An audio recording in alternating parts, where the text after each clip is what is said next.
Como ustedes bien saben, la movilidad de las personas con discapacidad y de manera concreta de las que tienen algún tipo de discapacidad física se ve seriamente alterada por la carencia de ayudas y las innumerables barreras con las que se encuentran en su día a día para poder desplazarse.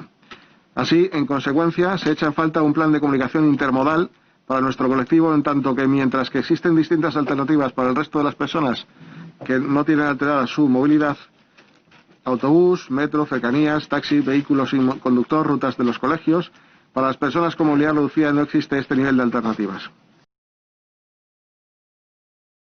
Las comúnmente conocidas como VTCs, podemos observar cómo también las personas con movilidad reducida no cuentan con vehículos adaptados de estas características, por lo que la igualdad de oportunidades se ve truncada claramente. Si bien es cierto que la Consejería de Transportes va a llevar a cabo una regulación para la actividad de estos vehículos, aún en el anuncio de su nota de prensa de fecha 8 de octubre de 2020, no se habla sobre si se contemplará o no la obligación de vehículos sin conductor adaptados para personas con movilidad reducida. También es cierto que la Dirección General de Transportes se ha comprometido con esta organización a soluciones al respecto. Preguntamos a la Consejería de Transportes, a través del portal de transparencia, información referente al número de vehículos de estas características que pudieran dar servicio a personas con movilidad reducida.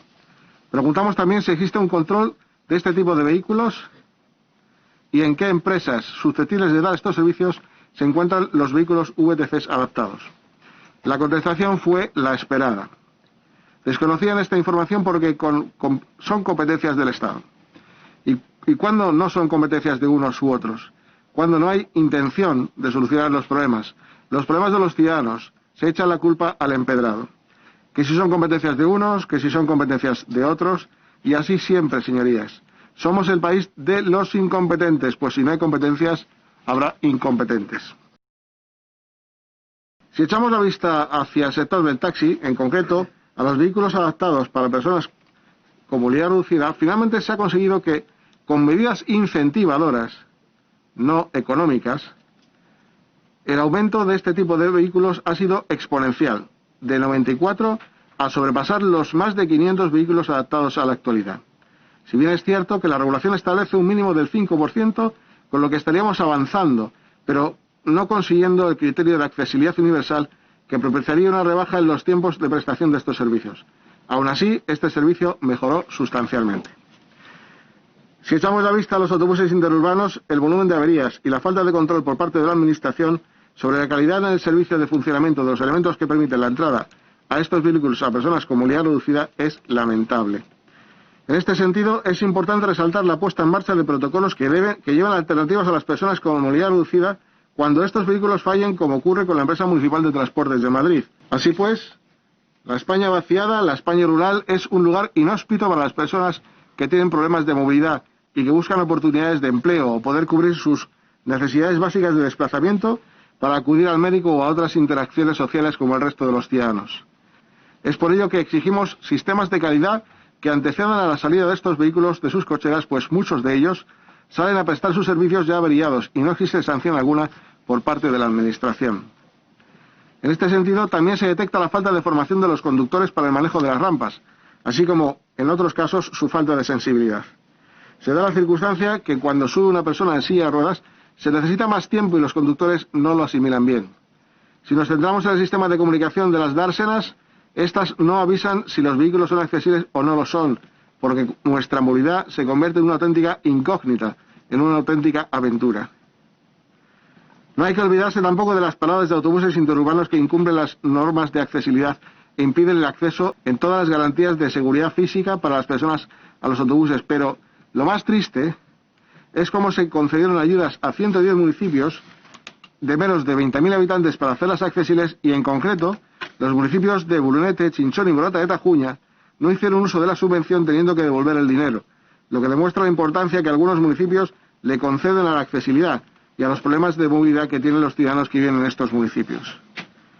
Nos encontramos también con la falta de previsión de las exigencias de accesibilidad y control de los elementos de transporte en los pliegos de condiciones de los contratos que las compañías firman para prestar estos servicios, supuestamente a todos los ciudadanos, pero lo más preocupante es que la Administración no contempla estas exigibles medidas en los contratos de prestación de servicios. Y las empresas, sin consecuencia ninguna, incumplen el principio de no discriminación. Si echamos la vista a Renfe Cercanías, podríamos decir que es aún mayor el desastre. La falta de coordinación entre Adif y Renfe para poder llevar a cabo las intervenciones coordinadas entre la compra de material móvil accesible y el arreglo de las infraestructuras hace inviable ir avanzando en la accesibilidad en este tipo de transporte. Ustedes entenderán que si no existen acciones coordinadas, mientras arreglemos los andenes por un lado y no existan vehículos adaptados o viceversa por otro, poco avanzaremos avanzando. Otra vez, el problema de las competencias. Aún así, la desidia y el abandono para poner soluciones a este problema, que pasa por adaptar los trenes o por comprar otros nuevos, convierten a estas empresas en empresas que discriminan a las personas con discapacidad. Eso sí, con departamentos de responsabilidad social corporativa, pero discriminando a las personas con discapacidad. A esto también se suma el achacar a los miles de competencias que están desagregadas, atomizadas, repartidas entre unas u otras empresas y a las que nadie quiere atender ni hacer frente a ellas. Los vehículos de movilidad personal, aquellos que se aparcan de cualquier manera, o mejor dicho, que tiran de cualquier manera ocupando espacios en las aceras que dificultan y ponen en peligro la integridad física de las personas con movilidad reducida, entorpeciendo seriamente su libertad de movimiento. Se hace necesario que estos vehículos estén debidamente matriculados y dotar de competencias a los agentes de movilidad para que, una vez que hacen su trabajo de control de los estacionamientos regulados, velen por que estos vehículos no anden a sus anchas, entorpeciendo y dificultando la vida de los demás. Por último, hablaremos del mejor servicio de transporte que existe en nuestra comunidad, porque también lo hay. Hablo de la EMT, que no solamente cumple con la normativa, sino que ha ido más allá, integrando rampas auxiliares para cuando fallan las automáticas, integrando a todos los colectivos para que puedan moverse a través de estos autobuses sin problemas. Es más, colectivos como el de las personas obesas también tienen sus espacios, existen asientos para bebés, y si bien es cierto que han surgido algunas controversias por la convivencia de estos últimos en un espacio diseñado para personas con movilidad reducida, con la entrada de los carritos abiertos de bebés, esto puede solucionarse propiciando líneas de convivencia para que todos podamos disfrutar de este tipo de vehículos, pero tampoco aquí nadie es competente. Cuando hablamos de competencias es que es tan lamentable como, por ejemplo,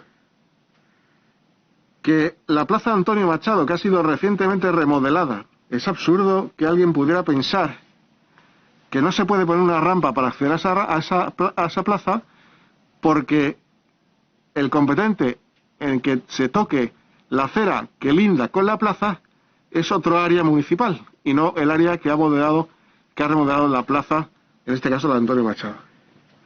Es como decir que para pasar el agua de un lado de la plaza al otro lado de la plaza, el que tiene competencia se mete en la tubería, pues como que no está en el proyecto. Entonces, los señores de la comunidad de vecinos del otro lado de la plaza se quedan sin agua. Pero no sé por qué estamos hablando todavía, en el año 2020, de los problemas que tiene la accesibilidad para las personas con movilidad reducida. Y un matiz quería hacer. Representamos a 260.000 personas. Atendemos a 59.000. El 60% de la población de personas con discapacidad. Pero a más, de todas nuestras intervenciones, las personas mayores, que son millones, se benefician también. Y el tema de la accesibilidad es algo que nos compete ya a todos los ciudadanos. A las personas con discapacidad sí, de primera mano, pero es que de todas las medidas de accesibilidad que se apliquen en cualquier espacio, desde luego nos va a beneficiar a todos. Porque la accesibilidad es un derecho que te concede otros derechos. Y sin estas barreras eliminadas, desde luego no podemos alcanzar ningún otro derecho. Ni vivir dignamente en nuestras viviendas, ni poder trasladarnos en el transporte público, ni poder acceder al ámbito educativo, ni acceder a un empleo, ni ser autónomos. Al final, el objetivo de todo esto es ser autónomos en el futuro y no generadores de personas dependientes. No queremos ser dependientes, queremos ser autónomos y empezar a desinstitucionalizar las residencias en tanto en cuanto las personas sean lo más autónomos posibles. Y eso es una manera de gestionar la administración, porque estaremos descongestionando el dinero público que hay que invertir, cuando a lo mejor de otra manera bien invertida se podría hacer mucho mejor una gestión en la que podríamos estar todos más integrados en la sociedad. Es evidente que hay un distanciamiento entre la realidad y la política, y por eso pedimos que sea más cercano en este sentido, que nos ocupemos de la gestión de esa voluntad política que decía la diputada del Partido Socialista. Sin voluntad política es que no hay nada, no hay nada. Y en la MT avanzamos en una época donde vivimos con personas muy sensibles, y esto es así. Y además se juntó con la voluntad política. Y cierto es que hemos de reconocer que por entonces estaba Alberto Ruiz Gallardón y me dijo: Javier, te prometo que la MT va a ser accesible. Y ha sido accesible. Y ha ido más allá, ha ido aplicando buenas prácticas. Y por encima de la ley. Y esto significa que hay voluntad y que se puede hacer. Y en definitiva lo que tenemos que hacer es ver cuáles son las necesidades para hacer cálculos presupuestarios adecuados y serios. Y a partir de ahí, organizando las cosas, seguramente que podamos alcanzar con mayor éxito nuestra propia integración. Que al final creo que hace falta mucha voluntad política. Creo que al final el problema no es la inversión, sino ver un poco cómo funciona la administración. A veces esa cantidad de competencias entre unos y otros entorpece. Y yo creo que es importante pues que ustedes desde aquí adopten las medidas oportunas para que eso se pueda corregir. Y si hace falta reglamentos sancionadores, que se hagan reglamentos sancionadores. Y si hace falta normas, yo creo que no, pero si hace falta otras normas, que se hagan. Aunque yo digo que lo que tienen que hacer es cumplir con reglamentos y con sanciones. Y lo lamento, pero al final esto no tiene otra solución. Gracias.